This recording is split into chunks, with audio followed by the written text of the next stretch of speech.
I went to my fiancé's family reunion, and everyone thought I was someone else. Reddit story adaptation. Chapter 1. Chapter 1. The Invitation. When Daniel first invited me to his family reunion, I wasn't exactly thrilled. Don't get me wrong, I loved him. We had been together for almost 2 years, recently engaged, and he had always been kind, grounded, and easy to trust. But the idea of meeting his entire extended family at once? That felt overwhelming. He came from a big Southern family. One of those close-knit clans that gathered annually at the same old country house, deep in the woods of Georgia. I'd seen pictures, dozens of cousins, elderly aunts, and little kids running through fields during golden hour.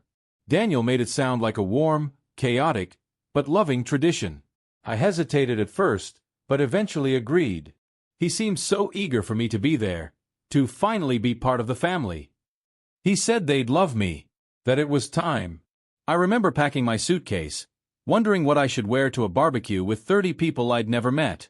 I packed light summer dresses, sunscreen, and a nervous smile. I was determined to make a good impression.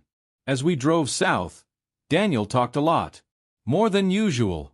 He recounted childhood stories, getting stung by wasps in the treehouse, swimming in the creek, his cousin Jesse falling off the barn roof.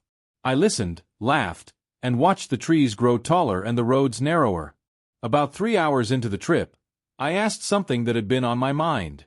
Will I be the only outsider there? He paused before answering. You won't be an outsider. You're going to be family. It was sweet, but it didn't quite answer the question. As we neared the family's property, the road turned to gravel, and the GPS stopped working. We passed old, leaning mailboxes and rusted signs for boiled peanuts. Then, the trees opened up to reveal a sprawling field, and beyond that, a large white house with a wraparound porch. The kind you see in movies. There were already a dozen cars parked outside. Children were chasing each other with bubble guns. Someone was grilling in the distance. Dogs barked in greeting. A tall woman waved at us from the porch. Daniel grinned and grabbed my hand. Ready? I nodded. We stepped out of the car, and I suddenly felt like I was on display. Every head turned toward us. There were smiles, lots of them, but also a moment of strange silence. A flicker of tension I couldn't quite explain. Then a voice behind us said, "Oh my God! Is it really you?" Before I could even process the question, I was pulled into a tight embrace by a middle-aged man I'd never met. "Can't believe you're here," he whispered, his voice thick with emotion. "After all these years." I pulled back gently, laughing nervously. "Hi, He interrupted. "We thought you were gone for good." My stomach dropped. Daniel quickly stepped in. "Uncle Mark, this is my fiancée, Claire. Remember?" The man blinked. "Claire. Right, of course." He let go, but the confusion, or was it disappointment, in his eyes lingered. It wouldn't be the last time that weekend that someone looked at me like they were seeing a ghost. Chapter 2. A Familiar Stranger. The first few hours of the reunion should have felt like any other summer gathering. Grilled corn, lemonade in sweating pitchers, kids darting under folding tables. But I couldn't shake the unease from earlier. That moment with Uncle Mark had settled like a stone in my chest. It wasn't just confusion on his face, it was recognition. Too deep. Too sincere. We moved through the gathering hand in hand. Daniel introduced me again and again. "This is Claire, my fiancée." And every time, the pattern repeated. A brief smile, then a pause. An odd look, like I was being measured. One of the older women, a white-haired aunt named Lorraine, hugged me tightly and whispered, "You've come back to us." Then she looked over my shoulder and quickly corrected herself. "I mean, it's so lovely to meet you, dear." I laughed politely. "It's my first time here." She nodded, but her smile didn't quite reach her eyes. Later, Daniel left me alone on the porch while he helped his cousins carry coolers from the shed. That's when the little girl approached me. She must have been about 6 or 7, with strawberry blonde pigtails and scuffed knees. She stared at me with quiet curiosity. "Are you the lady from the picture in the hallway?" she asked. I blinked. "What picture?" She pointed toward the front door. "The one with the pretty dress. Mommy says you went away in the water." My breath caught. Before I could say anything, her mother called her from the yard, and the girl ran off like nothing happened. I stood there, frozen, the words echoing in my mind. Chapter 3. Her name was Marina. I woke up with the weight of unease pressing against my chest. Daniel was already up, gone from the room, probably downstairs with his cousins. But I stayed in bed a little longer, staring at the ceiling fan spinning lazily overhead, trying to make sense of yesterday. The strange stares. The photo. The little girl's words. You went away in the water. Eventually, I forced myself up, threw on a t-shirt, and padded barefoot down the long hallway. The house was quieter now. The buzz of reunion morning chaos was still asleep, brewing coffee somewhere downstairs. And that gave me time. Time to look again. I returned to the photograph in the hallway. This time, I lifted the frame off the wall. No writing on the back. No date. No label. But behind it, taped flat to the wall, I found something else. A second photograph, faded and curled at the edges. It was the same girl. But this time, she wasn't smiling. She was by the lake behind the house, standing ankle-deep in the water. And on the back, in soft pencil, someone had written, Marina. Summer, 2003. Marina. That was her name. I whispered it aloud to myself and felt goosebumps crawl down my arms. It didn't just sound familiar. It felt close. Like something I should have remembered. I slipped the second photo back behind the first just as footsteps creaked behind me. Looking at old memories? I turned, startled. It was Lorraine, the white-haired aunt who'd whispered to me the night before. I forced a smile. Yeah, just admiring the history. She gave a long, unreadable look at the picture, then said, almost to herself, Marina always did have that dress. Wouldn't wear anything else. I tilted my head. She was part of the family? Lorraine's lips pressed into a thin line. Not anymore. I opened my mouth to ask more, but she'd already walked away. Later, over lunch on the porch, I brought the name up to Daniel. Hey, do you know who Marina is? I asked casually. I saw her name on a picture in the hallway. Daniel froze for the briefest second, fork in midair. Then, oh yeah, she was, someone I used to know. From around here. That's all. He shrugged, chewing slowly.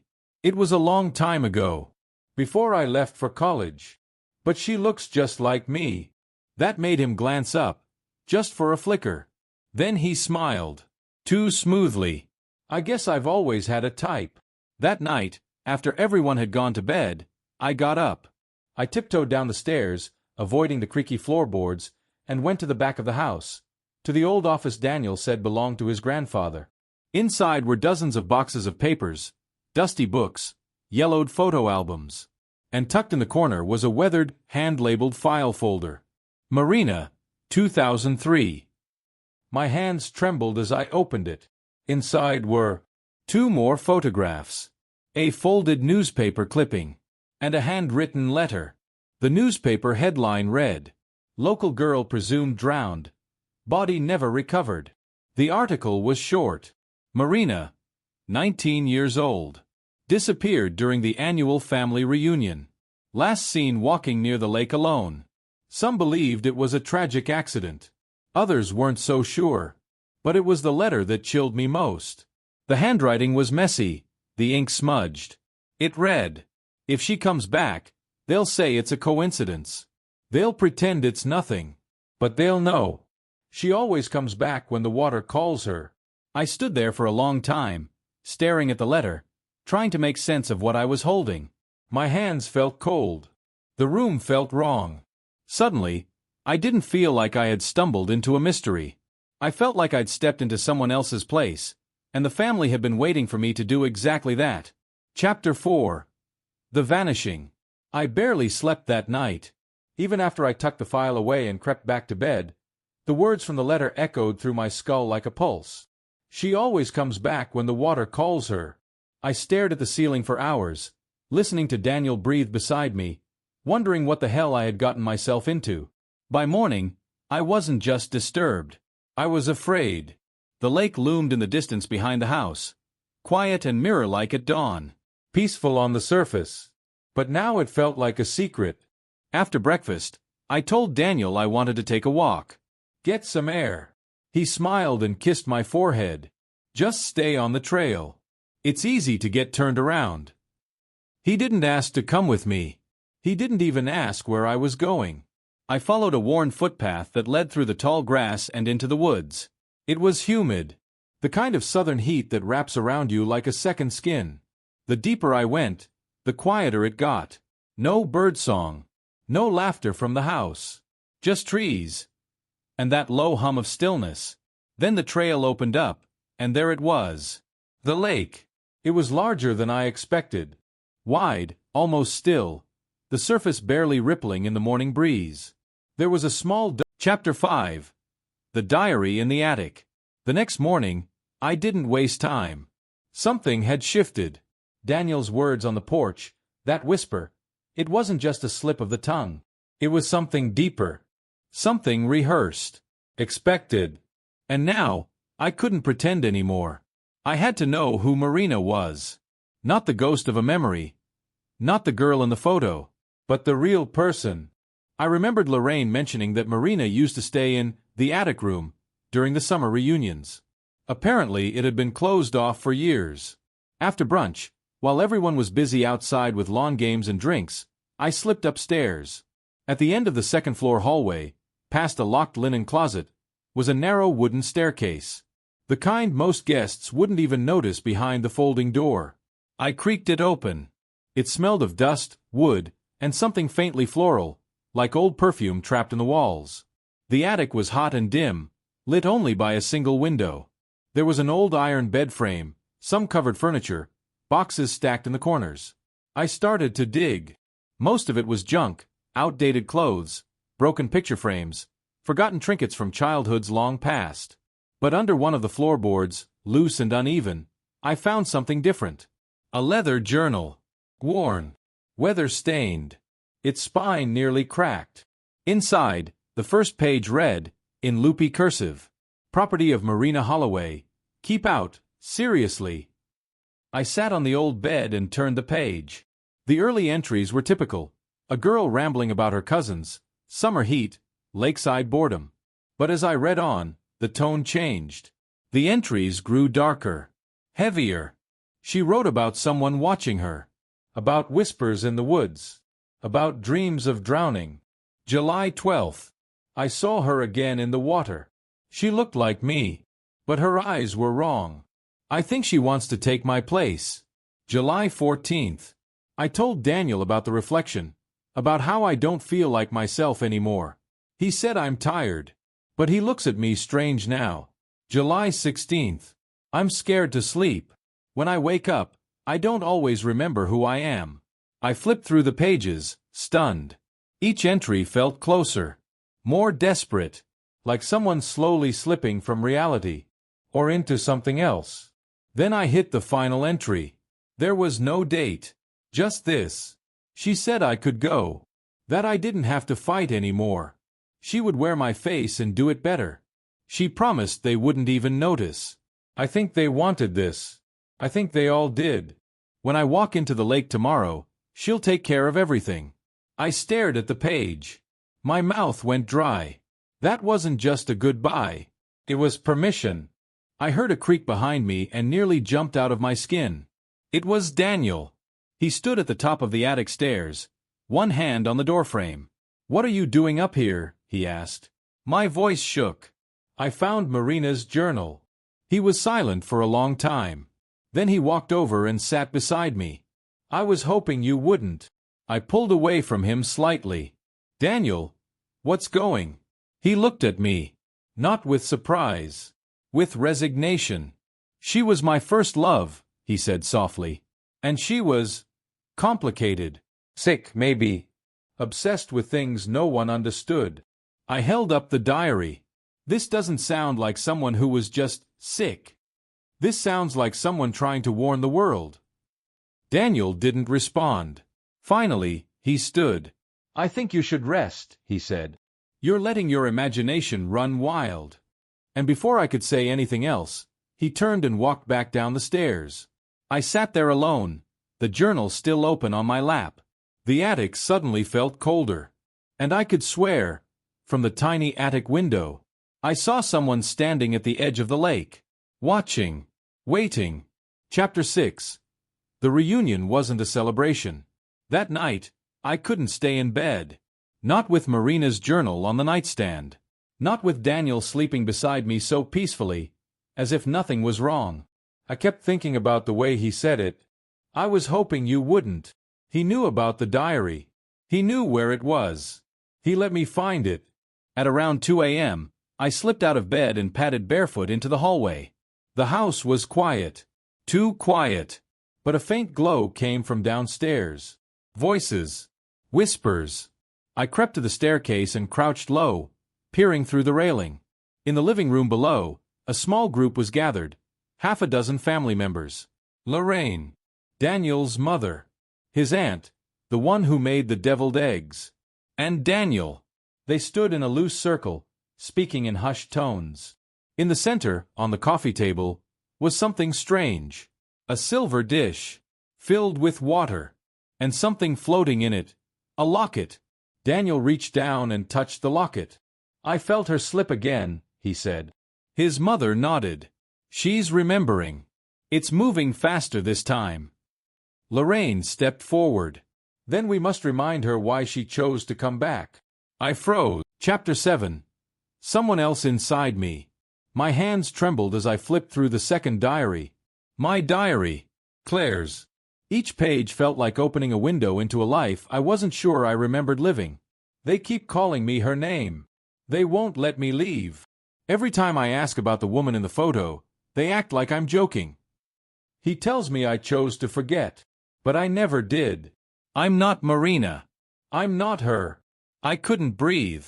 I clutched the diary to my chest and leaned back against the attic wall, trying to make sense of it all. If this was really mine, how long had I been here? How many times had I written this before? Because the pages weren't from weeks ago. They were dated last summer, August 19th. They said I came back different, that I was quieter, more peaceful. I don't remember coming back. I don't remember ever being gone. I closed the book and looked around the attic. Dust, shadows, silence. But suddenly it all felt staged, as if the entire house was a set, and I'd been living in a story that wasn't mine. Or maybe one that used to be. I heard creaking floorboards behind me. I didn't need to turn around. I knew it was Lorraine.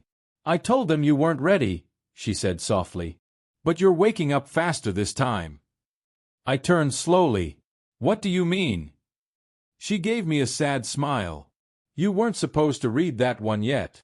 I held up the diary. Why? Because it tells the truth.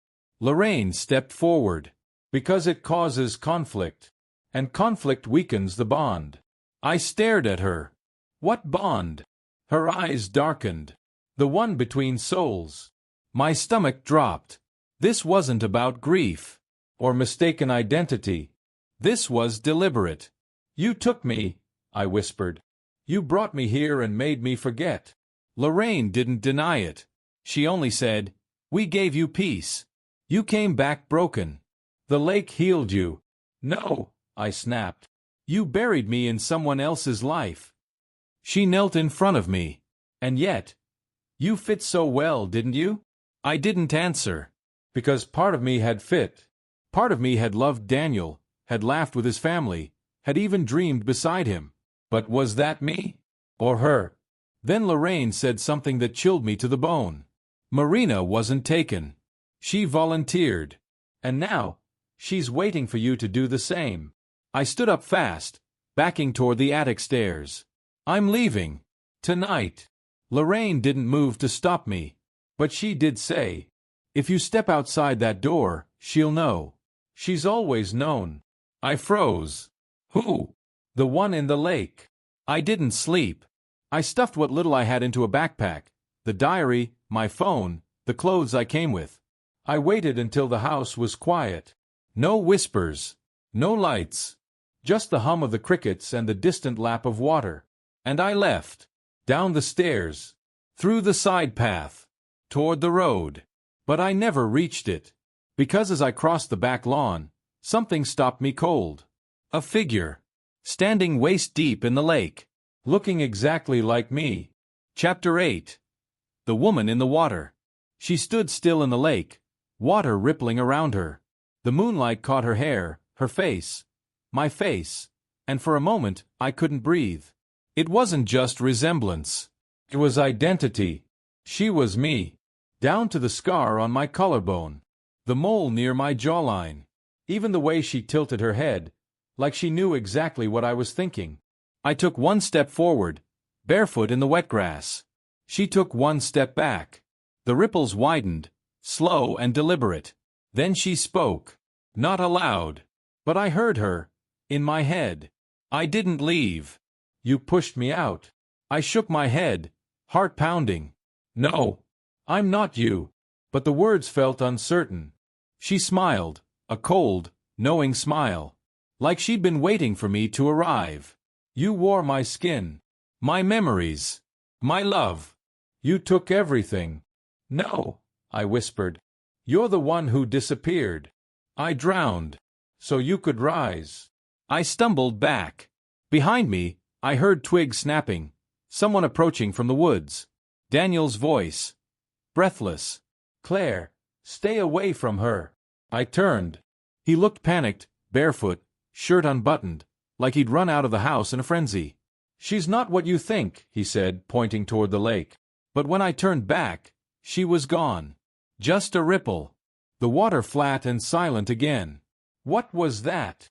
I demanded. Who was she? Daniel looked away. You saw her, didn't you? I pressed. He nodded.